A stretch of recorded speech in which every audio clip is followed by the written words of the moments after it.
Assalamualaikum warahmatullahi wabarakatuh. Apa kabar sobat pelatihan semua?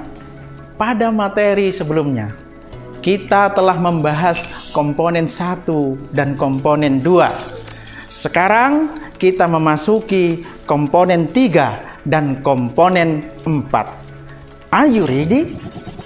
Sobat pelatihan yang saya banggakan, komponen selanjutnya adalah pengorganisasian pembelajaran.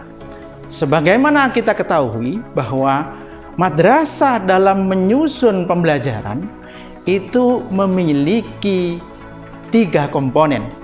Yang pertama adalah intrakurikuler. Pembelajaran berisi muatan mata pelajaran dan muatan tambahan lainnya jika di dalam suatu madrasah itu ada mulok. Penetapan konsentrasi dan praktek kerja lapangan untuk khusus madrasah MAK, serta program kebutuhan khusus dan pasca madrasah untuk madrasah yang memiliki PDBK. Yang kedua, co-kurikuler. Proyek penguatan profil pelajar Pancasila dan pelajar rahmatan lil alamin. Proyek penguatan profil pelajar Pancasila dan pelajar rahmatan lil alamin pada dasarnya adalah dalam bentuk co-kurikuler.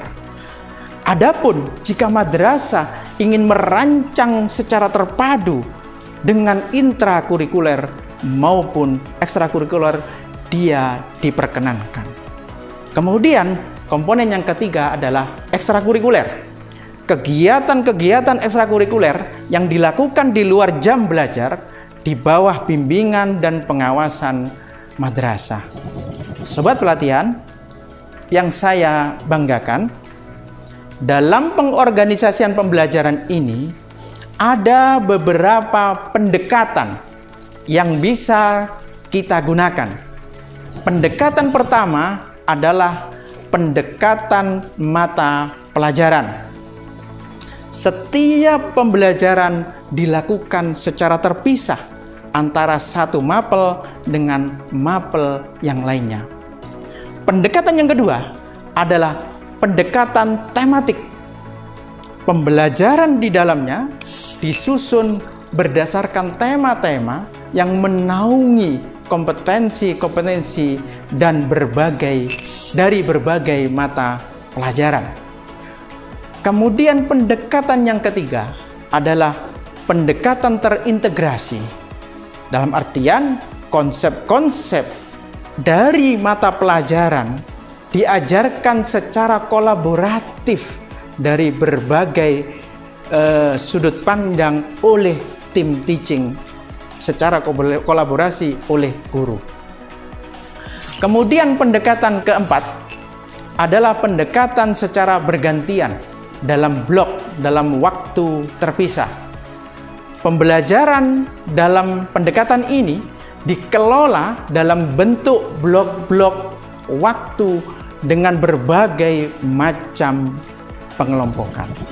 Sobat pelatihan yang berbahagia, setelah kita membahas komponen 1, 2, dan 3, kita sekarang memasuki komponen 4, yaitu perencanaan pembelajaran. Perencanaan pembelajaran ini meliputi ruang lingkup madrasah dan ruang lingkup kelas. Ruang lingkup madrasah yaitu penyusunan alur tujuan pembelajaran atau dalam bahasa lama kita sebut silabus. Ia berfungsi mengarahkan madrasah dalam merencanakan, mengimplementasi, dan mengevaluasi pembelajaran secara menyeluruh.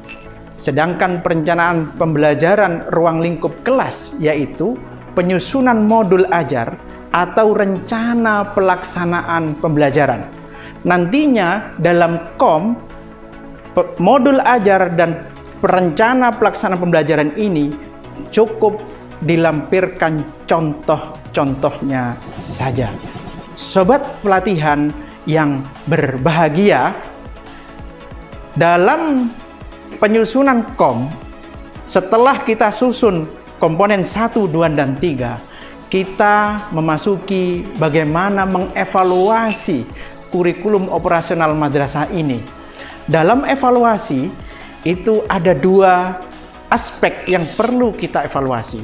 Yang pertama adalah evaluasi pembelajaran, yang kedua adalah evaluasi kurikulumnya. Ini dilakukan secara mandiri dan berkala oleh madrasah. Dalam evaluasi pembelajaran, bertujuan untuk mengukur keberhasilan pendidik dalam memfasilitasi pembelajaran.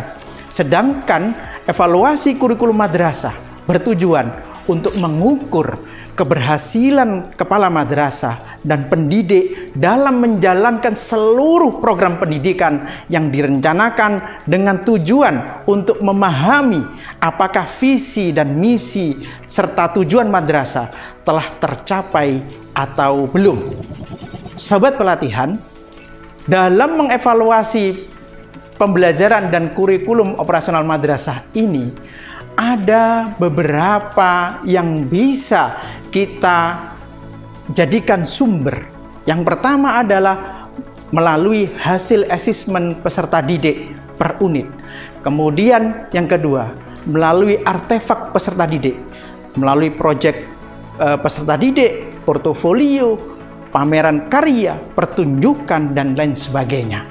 Atau bisa juga melalui survei lulusan kita. Atau juga bisa melalui refleksi proses pembelajaran oleh pendidik. Dia juga bisa melalui observasi yang dilakukan oleh kepala madrasah, atau juga bisa melalui rapot madrasah atau evaluasi diri madrasah. Nah, inilah beberapa sumber yang bisa kita jadikan evaluasi pembelajaran dan kurikulum operasional madrasah. Sobat pelatihan yang saya banggakan, setelah melewati seluruh proses evaluasi tersebut, kepala madrasah dan pengawas melakukan pendampingan dan pengembangan profesional. Dengan cara apa melakukan pendampingan dan pengembangan profesional? Pertama, dengan cara coaching, yaitu proses pendampingan untuk mencapai tujuan dengan menggali pemikiran-pemikiran seseorang, dalam hal ini pendidik, terhadap suatu masalah. Yang kedua, melalui mentoring, yaitu proses pendampingan dengan berbagi pengalaman dan pengetahuan untuk mengatasi suatu kendala. Atau juga pendampingan dan pengembangan profesional ini melalui pelatihan-pelatihan. Proses ini untuk menguatkan pengetahuan dan keterampilan yang berkaitan dengan kinerja, dengan narasumber bisa dari internal ataupun bisa dari eksternal sesuai dengan kemampuan madrasah. Sobat pelatihan yang saya banggakan, demikian materi penjelasan saya terkait dengan kurikulum operasional madrasah. Jangan lupa tetap semangat mengikuti video-video selanjutnya. Madrasah mandiri berprestasi. Wassalamualaikum warahmatullahi wabarakatuh.